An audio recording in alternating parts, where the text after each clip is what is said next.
Hello again. Hope you're having a wonderful day. We are reading in the book of Matthew, chapter 19.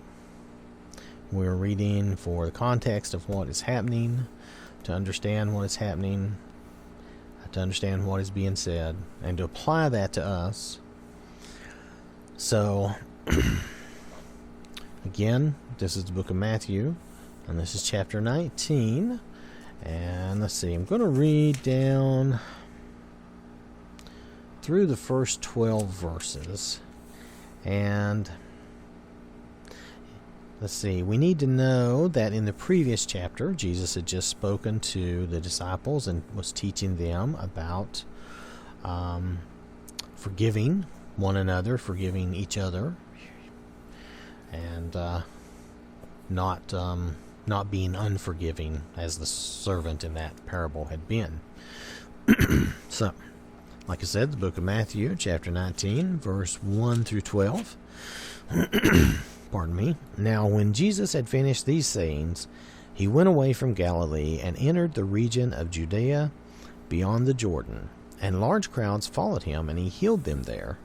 Notice that Jesus is always healing people. I mean, they know that he has that power. They know that, and they come to him.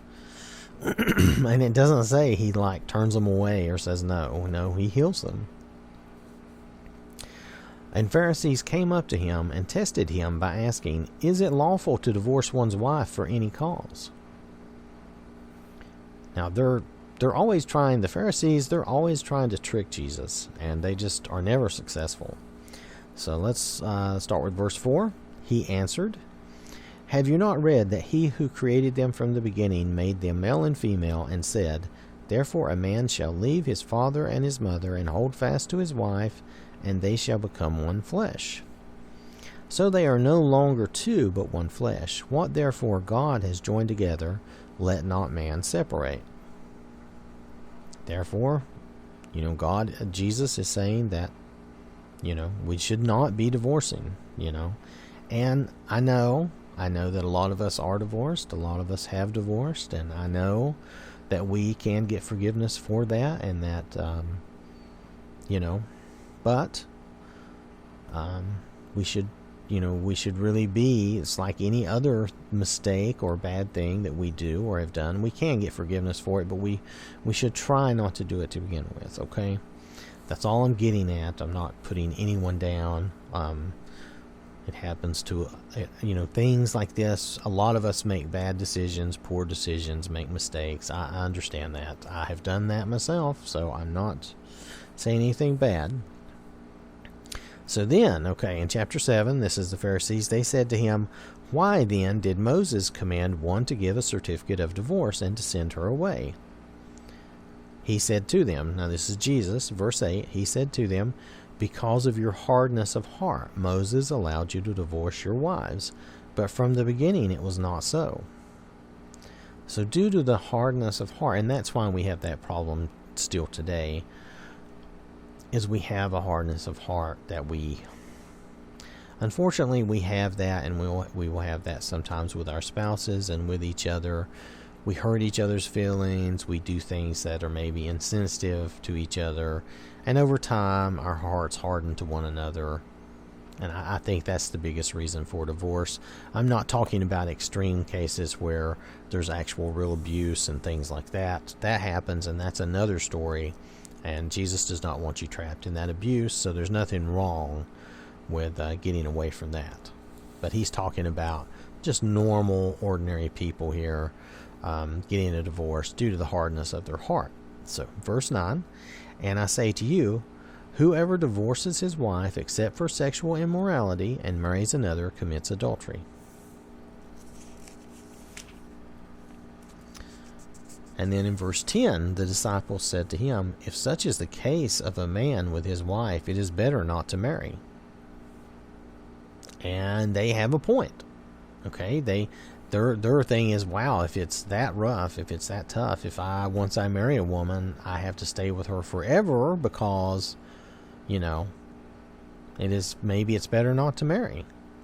Because I guess they're thinking about it from a very human perspective, just like any of us would, that, I love this person, I marry them, I want to be with them, but 20 years down the road, they have just been so mean to me, so awful to me, and they keep doing things that, we're not working together, we're always constantly clashing, and, again, this goes back to that hardness of heart, though, but still, they're saying, wow, it's better not to marry. Anyway, verse 11, but he said to them, not everyone can receive this saying, but only those to whom it is given. For there are eunuchs who have been so from birth, and there are eunuchs who have been made eunuchs by men, and there are eunuchs who have made themselves eunuchs for the sake of the kingdom of heaven.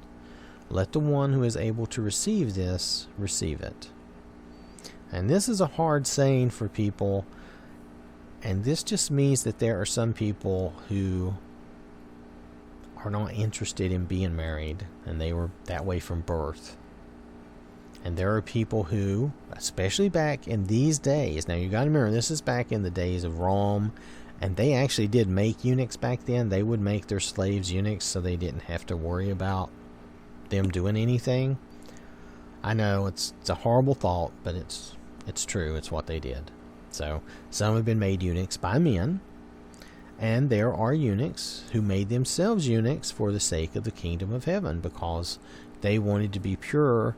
They did not want to have anything to interfere or tempt them to distract them from their pursuit of God and the kingdom of heaven. Now, there may be even more to this than I'm seeing, but right away, those are the things I see. Those who have been eunuchs have been so from birth. They're just not interested. They're not interested in dealing with being married and dealing with another person.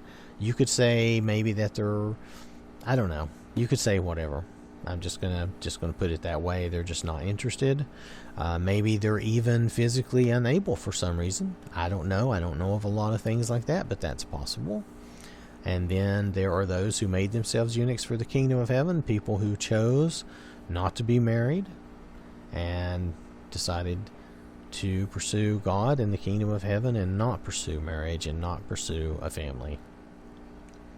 Okay, let the one who is able to receive this receive it. So, all right, so we're ready for verse 13. We're going to read just a couple of verses here, 13 through 15. Then children were brought to him, being brought to Jesus, that he might lay his hands on them and pray. The disciples rebuked the people, but Jesus said, let the little children come to me, and do not hinder them, for to such belongs the kingdom of heaven. And he laid his hands on them and went away. So in other words, he laid his hands on them, he blessed them, and he said, do not keep the little children away from me, because, to such, they are innocent, they're humble, to such belongs the kingdom of heaven. They don't know. They only know what they're taught. They don't really know what they're doing. They are innocent and humble, and if they've been taught to be otherwise, then that's the only reason they're otherwise when they're small children. All right, so now we're going to start with verse 16, and we're going to read down through verse 30. And behold, a man came up to him, saying, Teacher, what good deed must I do to have eternal life? And he said to him, Why do you ask me about what is good? There is only one who is good. If you would enter life, keep the commandments. So, here this man, says, hey, what do I need to do to have eternal life? And Jesus is telling him, why are you asking me about what is good? He says, basically only one who is good, and he's talking about God. If you would enter life, keep the commandments. Let me scroll the screen here. I do apologize. We're going to go down to 16. All right. And so, in verse 18, This is the man speaking to Jesus. He said to him, which ones? And Jesus said, you shall not murder, you shall not commit adultery, you shall not steal, you shall not bear false witness, honor your father and mother, and you shall love your neighbor as yourself. So Jesus is just telling him what he should already know. The young man said to him, all these I have kept, what do I still lack? So he's saying, hey, I've done all these things. What else do I need? He obviously felt that he still needed to do something. Jesus said to him, if you would be perfect, go sell what you possess and give to the poor, and you will have treasure in heaven, and come follow me. Now, Jesus must have felt that this guy was being sincere and was not, not just, giving him total lip service, okay? But he also, I think, knew what this guy's problem would be, or that it would be difficult for this guy. Okay, verse 22, when the young man heard this, he went away sorrowful, for he had great possessions. And imagine when you're young, and imagine you were a young rich man, and you've got all this cool stuff, and you've got, you think you've got everything taken care of, but is he relying on God? Is he relying on Jesus, or is he relying on his wealth and his things?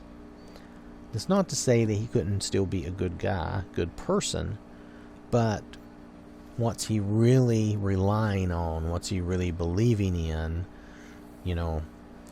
If he went away sorrowful, for he had great possessions, and we can't serve the two masters, and we can't have, we can't put our, what would you call it, our faith in possessions and in money. It is certainly okay to be rich and to have money. There is nothing wrong with that.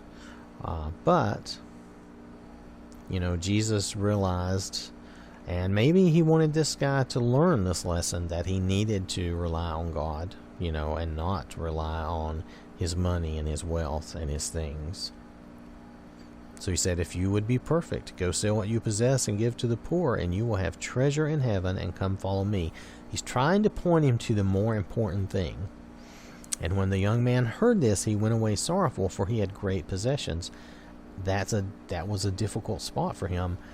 There's probably things that I don't think about that if I had to give up, it would be hard for me to give them up. And maybe we all have things like that.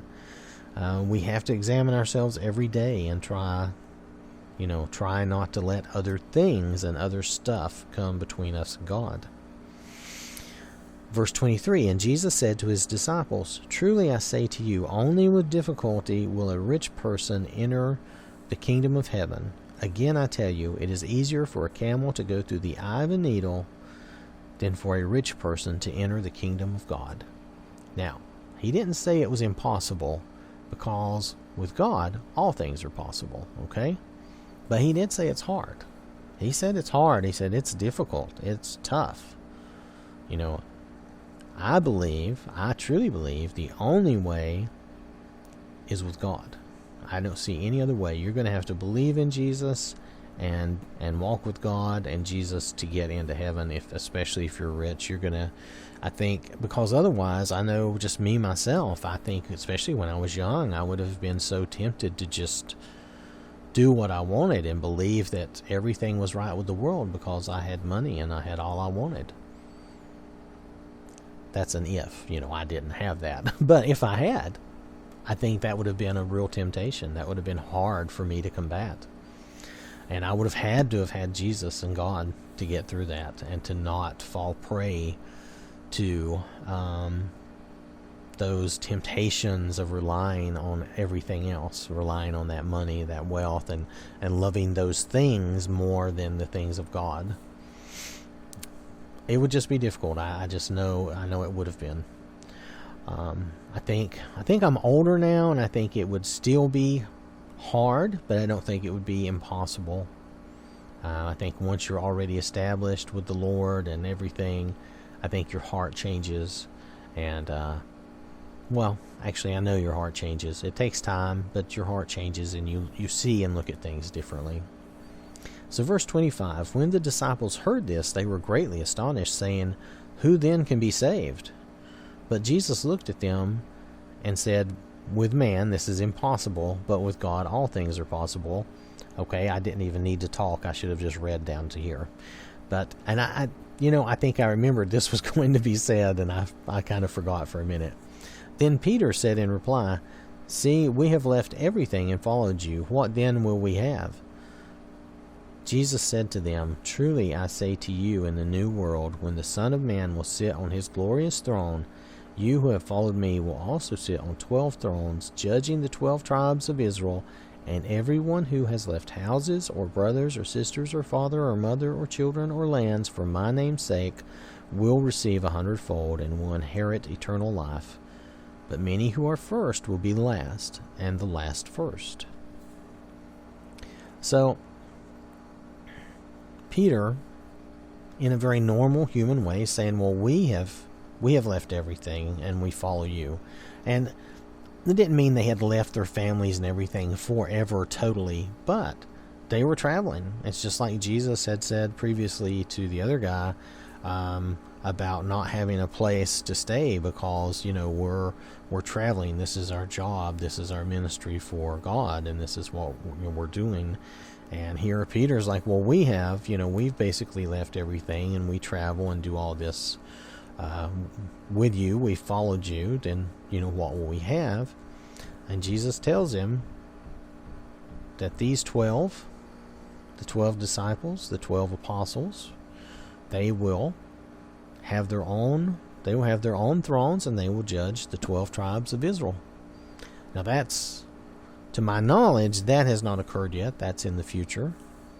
And also, and everyone who has left, and he lists houses and brothers and basically family and possessions and things for his sake, will receive 100-fold and will inherit eternal life. But many who are first will be last, and the last first. So many who are first will be last, and many who are last will be first, because out of the last, there's going to be a lot of people who have had to believe totally on faith, completely on faith. They were not with Jesus. They did not see the miracles, but they have believed totally on faith, and they have given up all based on that faith. And they have lived through, before this time is all over, before the earth is over, before Jesus comes back, things are going to get worse and worse and be as the times of Noah. So people are going to go through a lot more, and it's going to be a lot harder for them to stay faithful. But there will be those in the last that do stay faithful, and thus they will be first among us in ways, because they will have gone through more and suffered more. So that is the end of chapter 19. And in our next session, we'll start with chapter 20. So I hope this has been helpful to you. I also hope you have a wonderful day. Thank you for listening, and God bless you.